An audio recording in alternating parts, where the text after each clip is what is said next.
We live in a world obsessed with originality. We want to find our own path and not walking on the path that everyone else is walking on. On the other hand, imitation is looked down upon. And this is a paradox, since our desire to be different, our desire to be original, we share with many others. And this makes us all imitators, and our shared goal to be original or different. In this video today, we will have a look at exactly this paradox, and also how imitation can lead to originality. And all of this we will do with the help of three great thinkers: René Girard, C.S. Lewis, and Peter Thiel.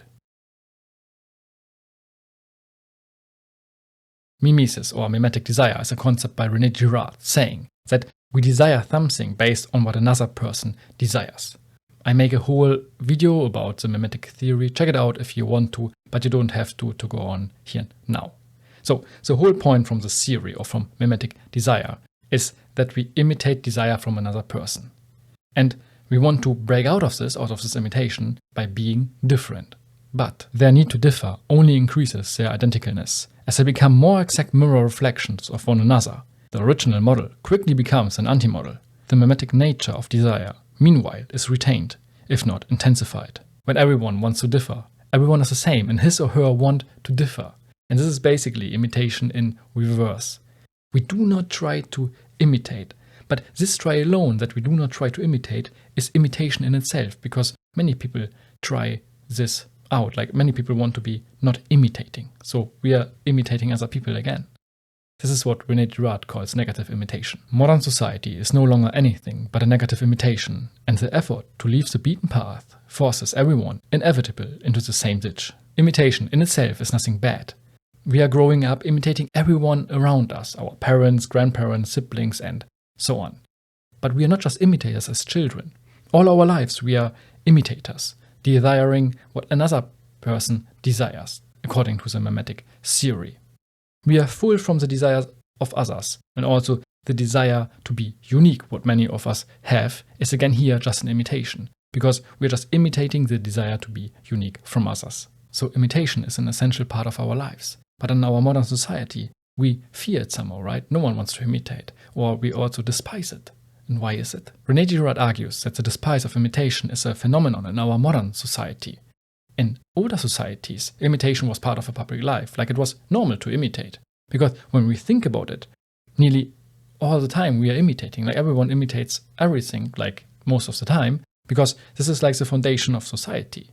Like we teach people how to be mechanics, for example, or how to do woodwork, or how to be a doctor. And most of the time, they also use like the same techniques, the same checkboxes, so to speak, like to diagnose, for example, patient. And this is all the time, like in many cases, the same process. Of course, there's always like some creativity to it, like some sort of originality to it, because like every case can be the same. Like in real life, there's a complex reality. So every patient, or also every wood, what we have in front of us, can be different. But still, we are learning from imitation. The point is, again, that imitation in itself is not bad. That being said, we need also originality. Otherwise, what should we imitate?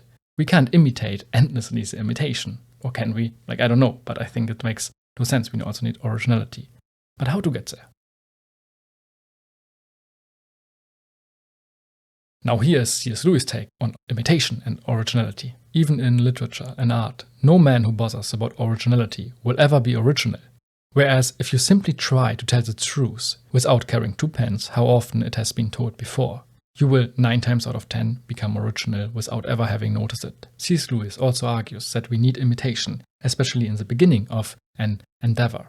When we now look at his books, for example, the Chronicles of Narnia, we can see how he borrows a lot from Christian thought or Christian mythology. But still, somehow he created something unique. What is now interesting with C.S. Lewis is that he said we should focus on the truth. In another quote, he said we should do work for its own sake. Like we should do good work for the sake of doing good work. Doing a good task for the sake of doing a good task. Meaning that here, we should not focus on originality. This now comes maybe as a surprise, because it doesn't work like to focus on being original for the sake of being original. Originality is like a level lower than, for example, truth, goodness, and those things. So originality in this case is much more a byproduct. Because it doesn't matter if we're in the beginning, or like when we strive for the truth, when we strive for goodness, if we're imitating, Probably we're imitating because other people also tried it before, right? Or if we are like original, it doesn't matter. Because what matters if we are saying the truth, if we are doing something good. And from this, if we are then original or imitating, it doesn't matter so much. It's like secondary. So to be original is more or less a side product from this drive for truth, from this drive for goodness. And a good analogy to understand this better is C.S. Lewis' writing advice for new writers. Write about what really interests you, whether it is real things or imaginary things, and nothing else. Notice this means that if you're interested only in writing, you will never be a writer because you will have nothing to write about. We can't just write for the sake of writing, because as C.S. Lewis said, what should we write about? Or starting a company for the sake of starting a company, because then what should the company be about, right? What product or service should the company create or deliver? The same goes, we can't focus on originality only because we want to be original. Doesn't mean that we get original. This all being said, sometimes something original gets created. And when something original gets created, it's most of the time a seismic shift. Here's now Peter Thiel's take on imitation and originality. Of course, it is easier to copy a model than to make something new. Doing what we already know how to do takes the world from 1 to n, adding more of something familiar. But every time we create something new, we go from 0 to 1. The act of creation is singular, as is the moment of creation, and the result is something fresh and strange. In other words, Peter Thiel distinguishes between horizontal progress and vertical progress. Horizontal or extensive progress means copying things that work, going from 1 to n. Horizontal progress is easy to imagine because we already know what it looks like. Vertical or intensive progress means doing new things, going from 0 to 1. Vertical progress is harder to imagine because it requires doing something nobody else has ever done. If you take one typewriter and build 100, you have made horizontal progress. If you have a typewriter and build a word processor, you have made vertical progress. Most things in our society, most things that each of us is doing, is horizontal progress, copying those things that work and doing them also. Sometimes improving them, sometimes not. Sometimes staying 1 to 1, sometimes also improving from 1 to n. This is how everything keeps going, and this is of course basically imitation. But there are a few moments when originality exists, or when there is a process of creation. And this is what Peter Thiel calls here the vertical progress, or in other words, moving from 0 to 1, moving, so to speak, from nothingness to something. When something original gets created, when we move from 0 to 1, it's most likely extremely valuable. That being said, horizontal progress, like imitation, proving our current things, so to speak, or our current services or whatever, like moving from 1 to n, is also valuable.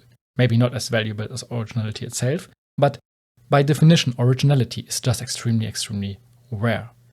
When we look, for example, at AI progress over the last years, we may see this as like an extremely crazy progress. But the move from 0 to 1 is, I think, already 70, 80 years old. Now, what we're doing today is all like a progress from 1 to n.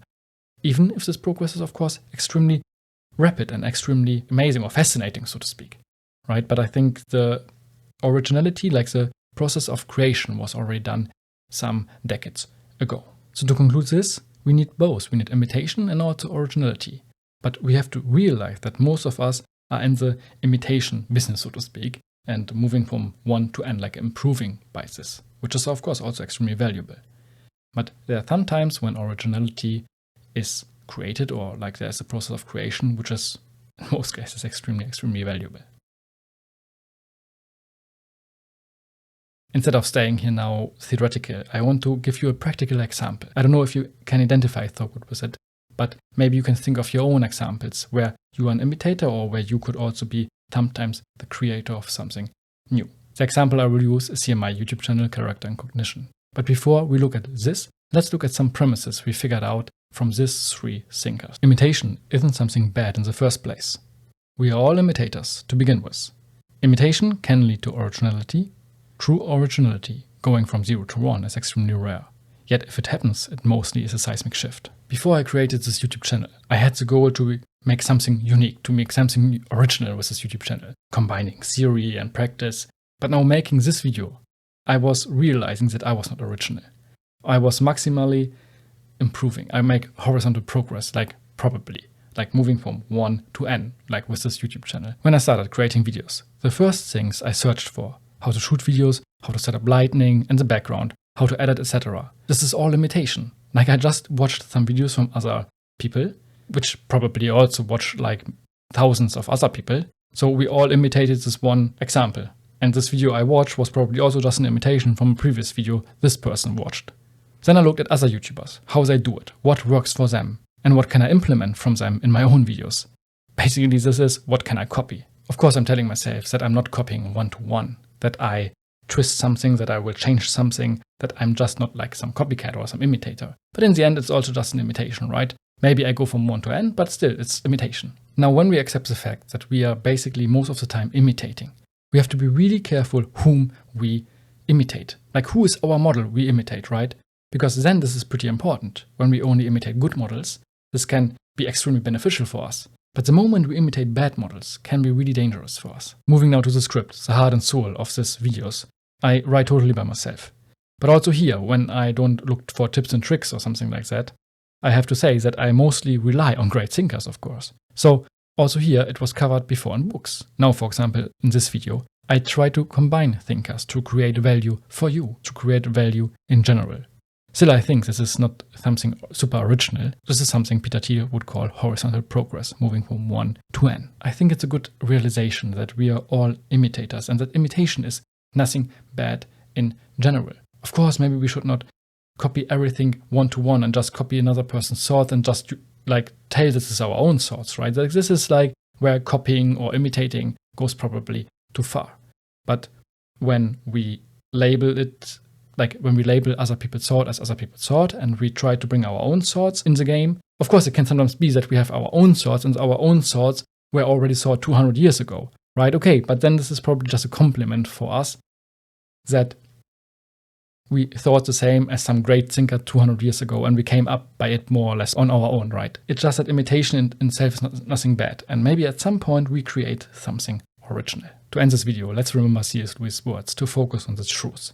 I would probably add to focus on the good, like to focus to make something great or like to just be good. And if we are original or if we're imitating is like secondary. And remember, if everyone wants to be different, everyone is the same in his or her want to be different. Now the question is, what do you think about all of this? What do you think about imitation, about originality, about those three thinkers and their premises and their words? What do you think about my conclusion or my words in this video?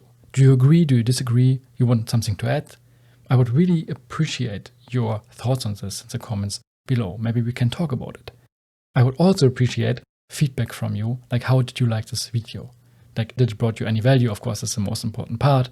You got any value from it? Just in general feedback, positive, negative. I appreciate all kinds of feedback. And now I will really end this video. Here's a playlist about René Girard and his mimetic theory and his in general ideas.